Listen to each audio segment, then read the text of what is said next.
And we're live. What's up, guys? What's up, everyone? No loud noises today behind me, so I'm without the AirPods. So hopefully that you guys can hear me a lot better than you could yesterday. Today let's start right away with the quote of the day. The quote of the day is faith can move mountains. No, this does not mean a girl named Faith can move mountains, but I guess she could too. It means that anyone can move mountains as long as they have faith. All right. And in the Bible, it says, as long as you have faith as much as a mustard seed. A mustard seed is a very, very small seed. All right. And also reminded me of this one movie. It's called Little Boy. It's not a sports movie. I won't make you guys watch it.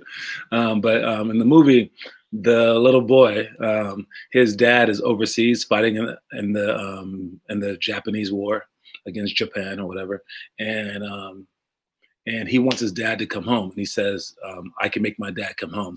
So this magician like showed him like a trick where he went like this, and the magician made the Coke bottle move, and the kid thought that he moved it, and the magician told him, you know, with faith you can move mountains. And the kid just kept believing it, kept believing it. And he kept doing this every day. And like someone told him that Japan, if you look toward the west, that's where Japan is. And the sun would always set in the west. So when the sun set, you would know where your dad was. So he would go like this, and he would try to bring his dad home. And he was like 7 years old, and kept doing it. And everyone in town just basically just like made fun of him.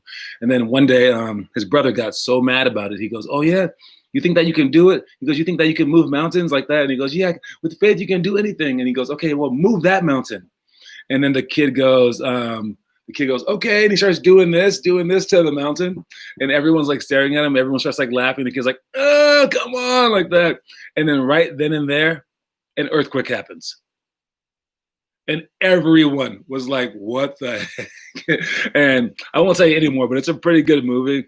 But basically, if you believe, anything can happen. But that, of course, was just chance, of course. And the kid later on thought that he started like the whole war because of his powers, right? But faith can move mountains. What it really means is just that no matter the obstacle, you can achieve. Andre said that he thinks that he watched that. I think you have too. Your mom watches movies just like that. It's a good movie though. And right now, with what we're trying to do to go to Atlanta and to go to Oklahoma City, it feels like we are trying to move heaven and earth to make this thing work. Okay. For a while, we only had five players for Oklahoma and 4 players for Atlanta. And I was like, we're just gonna go and just do it. Screw it. And then I sent out an email with some other extra people in it. At the last second, we got Momo on board. And then we also got Edward, who said he couldn't do it, but now he can do it. And it's like been like a blessing. It's huge. All right. So and I'm really trying to move mountains to make my mom let me go. So hey, just go like that to your mom or something. I don't know. But yeah, it would be nice to have anyone who can go. But it looks like it's definitely going to happen now. So super happy about that. Again, whatever you have to do in your own life to make things work, you just have faith and just keep going. Don't get negative about it. Just keep going. All right. First things first is our elementary school, Limitless Hoops Elementary School drills for the day. This is 1st through 4th grade. If we had practice today, this is what we would be doing. So if you're an elementary school person and you have this book, like Gabby just got it for her birthday from an unnamed source, right? She should be looking in the book and trying her best to do these drills on her own. You know, since we're not doing it by ourselves. And I know that we have our ISO workouts. Well, we don't work on everything during the ISO workouts, right? You should be doing the drills in here. All right. And you can read the stories, even though I repeat them through the live stream. But go through everything in here. And again, do the monthly stuff. Do everything. Follow this book exactly, and you have a chance. All right. Just follow this book exactly, and you've done something monumental. All right. Don't start taking little like changes, like let me switch that to this. Let me switch that to this. No. Do this exactly, and then do anything extra on top of that. At least do this. All right. Again, that's enough promotion. All right. Now on to the story. All right. Our elementary school drill for the day is lane slides. All right. For lane slides, you get on the lane. Most people know this drill. Inside the key and you go from one side of the key to the other, then back and forth. But what a lot of kids do is they just slide back and forth, like almost standing up. And they don't care about which foot goes first. They kind of just do it. John, why is everything in the curriculum the same? Oh, why is everything in the curriculum the same? As in, it repeats every now and then? Well, for 8 weeks, it's on a loop. So every 8 weeks, it repeats.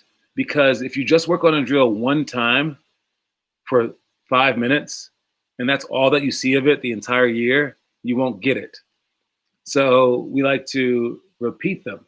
And for me, you will see each drill only once in 8 weeks, except for the fact that we have it for one time for the elementary, one time for the middle school, and one time for the high school.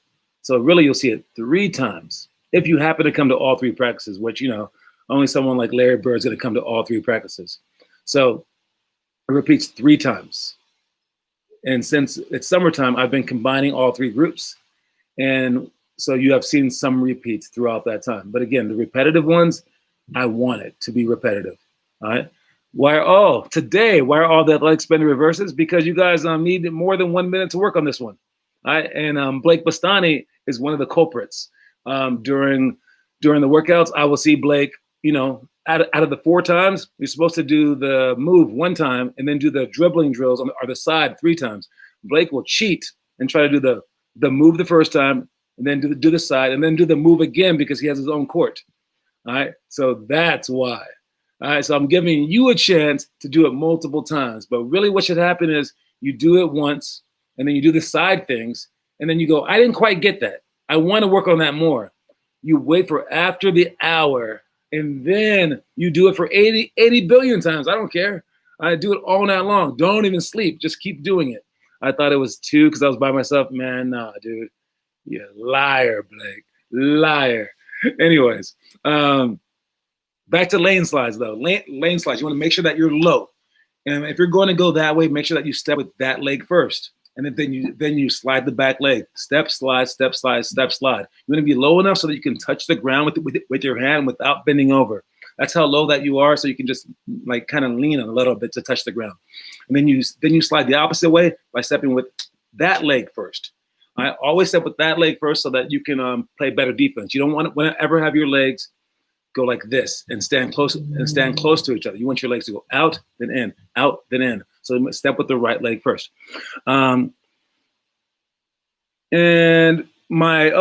Speaking of defense and speaking of AAU basketball, my favorite AAU memory, I told you guys my AAU memories on Monday, right? Like my own personal ones with like all these like players and all these dunks and stuff like that. My favorite one ever is a small one. And I still love it so much. And it has to do with Ian Salmon. I've already said this one. I don't care. I'll say it again. And it's when he was being guarded by the guy from Cleveland. And the guy plays for LeBron James, Tristan Thompson's AAU team. And the 8th grader was playing against Ian, who was in 6th grade. He was guarding him full court, and he pressed him so much, just one-on-one pressed him. Took the ball from Ian like 12 straight times. It was awesome. And I was like, Ian, that's enough. Come on out. Come on out. It was a nice try. And Ian comes out and sits on the bench, and the guy follows Ian to the bench and still guards him. And we look at him, and then the guy realizes that Ian's now seated on the bench, and the guy looks around and goes, oh, sorry, my bad. And then he ran off. He was so intent and so focused on guarding Ian and kicking Ian's butt that he didn't even notice that he had been taken out of the game. That was the most epitome of a player kicking someone's butt I've ever seen. And I wish all of you guys could be like that kid.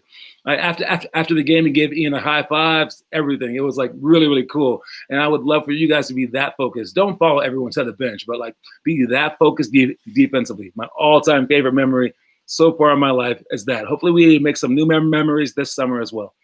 All right, for middle school, the drill is the last second shots. All right, rest in peace, Ian. Exactly. The last second shot drills. All right, we have a couple of them where we go full court dribbling and we'll go like 5, 4, 3, 2, 1, and then shoot it from 3. Or we have one where you pass the ball, cut through, and then get it back 5, 4, 3, 2, 1. And they're all last second things to take your uncomfortable uncomfortability, maybe that's a word, and you want to make it comfortable. All right. So you want to take something that's very, very hard. You want to practice it a lot. So the last second shot that you shoot in a game shouldn't be the first time that you shot that shot ever. You should like have practiced last second shots. And for kids, that's a really fun thing. I know even counting for the kids is so fun. So if you're not practicing last second shots, you're really, really missing out on stuff. All right. Because there's a potential glory to be had. All right. When you hit that last second shot finally, and I've hit a number in my life, it is so amazing. And for me, I'll tell you this right now. I'm not a great three-point shooter. I'm not a great shooter, period. But when there's a last second play, I make it a lot. Probably more often than I make mine, definitely. But more often than other people make theirs. And it's because when I shoot, I always think of other things that I could be doing, passing, everything like that. But at the last second, I know I can't pass. I don't have to pass the ball. I know no one's going to yell at me. I know if I miss it, nothing matters. It's like the most freeing moment of my life. And I only think of the positive. I know as soon as I shoot it, it's in. It's just in. I'm the magical person. It's in. And people always bring up times where I shot a full court shot off a free throw. We were down by 2. And as the shot goes up from the opposite free throw line, I just like walked to the sideline and I was like, that's in. I said some other words, and then it like banked in and everyone just was like, oh, and I was just like normal. Because I love those moments so much. All right. So have positive thoughts in your mind and be clutch and play with those last second shots. It's a fun thing. And for each drill, if you guys want to work on drills yourself, if you have 6 different drills and want to work out for an hour, put a 10-minute timer on and just work your hardest for that particular drill in any way that you can. If it's one-on-one, it's kind of harder. For one-on-one, maybe just pretend that you're playing with someone one-on-one. And it's moments like this that live forever. So if you can get yourself to that point and you're so clutch, like he said in the comment section, Gavin, it would be amazing. I have gotten 2 with 50 All-Stars, and both times John wasn't at the game. I don't know about that, Finn. Maybe. Anyways, next subject, because my alarm went off, is our high school drill for the day. All right, this is our adaptation one, and yes. This one is a football catch drill. Football catches. I played a lot of football when I was growing up, but usually just outside for fun. I never played on the team. I think one year I did for like flag when I was like 8th grade. But they didn't let me play football because I had a future, and they wanted me to go to college. And if I played football, I would have got hurt. And I agreed with it. But football was fun. And I played baseball outside again, not like legitimately. I played for 2 years legitimately in 4th and 5th grade.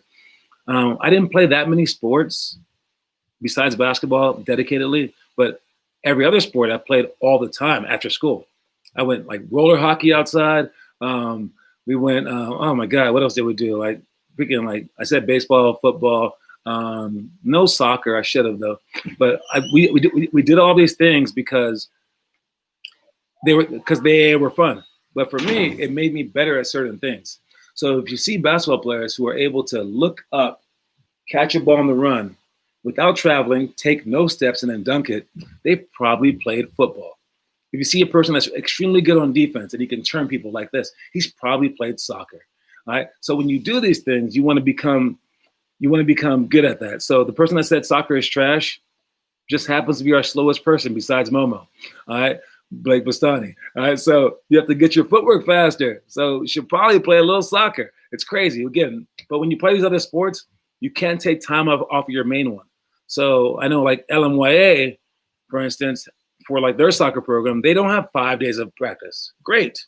They have like 1 day of practice. Do it. And like we go 7 days a week. Say, hey, I'm going to come only 6 days a week, John. Is that okay? I'll be like, yeah. Okay, because no one even comes 6 days a week. So yeah, so you don't have to just stop playing basketball to do your other sport. Do like 1. And for those of you guys who are doing 8, you're crazy. It's just because your parents are rich. Stop that crap. All right, you're supposed to play like 1, maybe 2. Okay, again, the football player catches. You throw it. You can either catch for a jump shot or catch for a layup. You want to make sure that your footwork is right. Make sure that you're looking for the ball right. Make sure that you adjust in midair right. So right when the guy throws it, you know whether it's going to be too far, too short, too behind you, and you can adjust as the ball's coming. Soccer, you have to run for a long time. Yeah. Football is my second best sport. Okay, I like it. I like it. I like it. Um, anyways, you'll see a lot of players when we travel who can do these things naturally. And I remember Gavin, for instance. Oh man, it's one of Gavin's craziest games of all time. We were up by 15 against this black team, and they were a football team. And Gavin was beating us. He was just better than them. And then they had a timeout, and they must have said, "Go kick that dude's ass." Period. They must have said that. Period. Because after that, he was getting hit, getting hurt, falling down to the ground, and their fans were going nuts. They had like 50 people there just screaming, screaming, screaming, screaming. It was the craziest game ever, ever, ever. And then Gavin kept trying. And then in the end, they came back and hit a last-second shot. All their people rushed the court. It was like nuts. It was insane. But they were when they put on the aggression, we couldn't match it because they were not just football players like Gavin is. They were tackle football players. And that kind of aggression you just can't teach. All right. So, but it was a really fun game. They like wanted to take pictures with us afterwards and everything. It was super fun. But yeah, that was that. Next thing is, where am I on this? Oh, the scissor wrap dribbles again. Again, guys, no one's posting. And okay, I know why Gavin's not posting because he can't do it. I know why, Blake's not posting. Okay, Finn posted, Ian posted because they can kind of do it. The other guys are doing other drills. It happens. But who I'm really disappointed in on this is Leandre. Why is Leandre not doing this? Leandre, whether you guys believe it or not, has been one of our best leaders. I know he's young, super annoying in the comment section, but he's been our best leader. Like probably our best leader. Like it's crazy. He's been nonstop, just going, doing every single thing that we've done. He's been there. All right. And so, Leandre, where have you been? All right. Where have you been? Are they even paying attention? I think they're kind of paying attention. They've kind of adjusted to as I'm talking. But again, Leandre, we need Leandre to do the scissor wrap dribble and show us. I don't care if you mess up. Who cares how stupid you may look? All right, try it.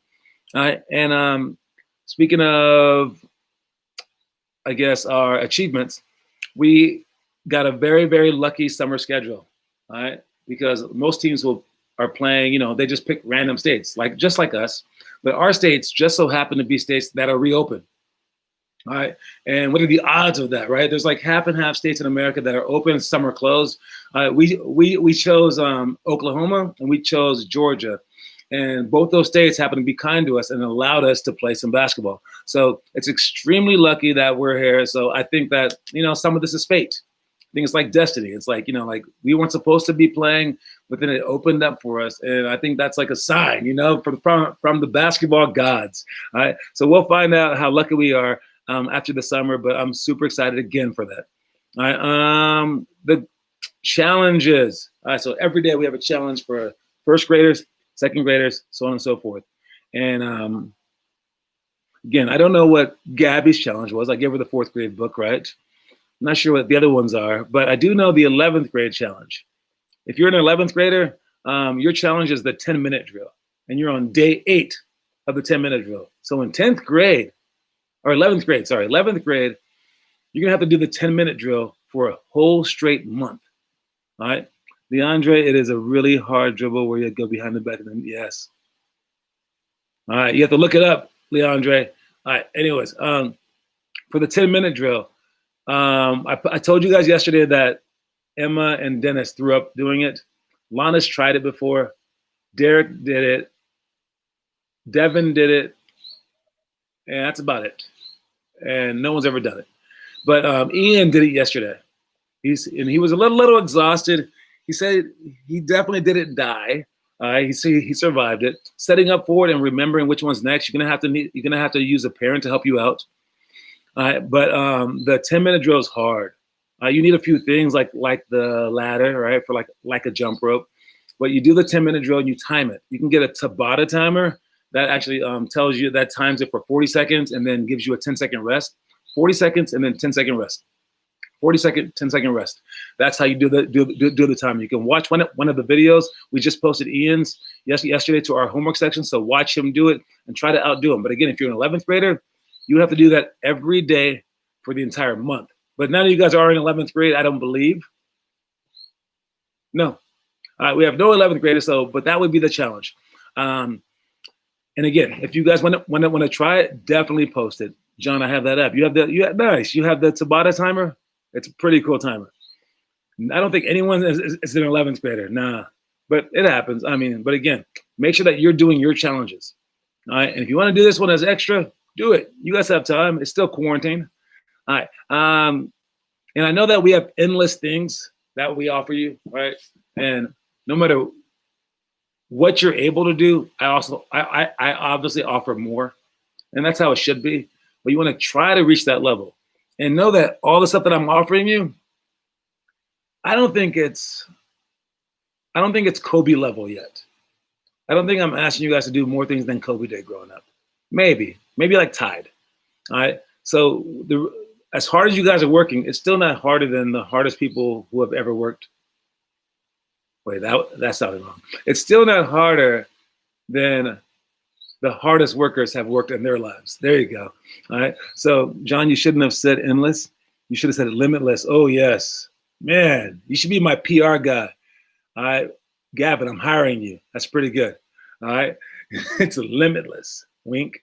All right. So, again, you guys could work harder. And if that's possible, is the movie for the day. The movie for today, I'm talking about the 6th grade movie. And this 6th grade movie is Mr. Baseball. I know this is a basketball thing. This is Mr. Baseball. It's with, I want to say, Tom Selleck. He has like a mustache. I have a beard, sorry. But Tom Selleck has a mustache. Maybe Burt Reynolds. I think it's Tom Selleck. Anyways, he's a baseball player, and he gets kicked out of the major, and he has to go play baseball. And oh yeah, there was some lag. I actually saw the lag too. There was he had to go play baseball in Japan because they have a league out there. Now he thought he was so good, and he was like, dude, I'm too good anyways. But he found out that, like, of course, it's a different game out there. It was different, like, things that he had to adjust to. He had his slumps because it was just different. It was hard to adjust. He had to get to know his teammates better. It was kind of weird. All right. So again, it was uncomfortable. It was uncomfortable. My apologies for the lag, everybody. My apologies. We'll get through it. All right. But again, when you have to play outside your comfort zone, it actually makes you better. All right. And that's why we take these trips. So again, as long as you guys can hear me, we're okay. All right. So when we take these trips and we go out of state, we want you to be uncomfortable. Now for this one, man, we're gonna have to be wearing masks, staying 6 feet apart, making sure that we're going to the right restaurants, like doing the right things, right? So it's gonna be extra uncomfortable.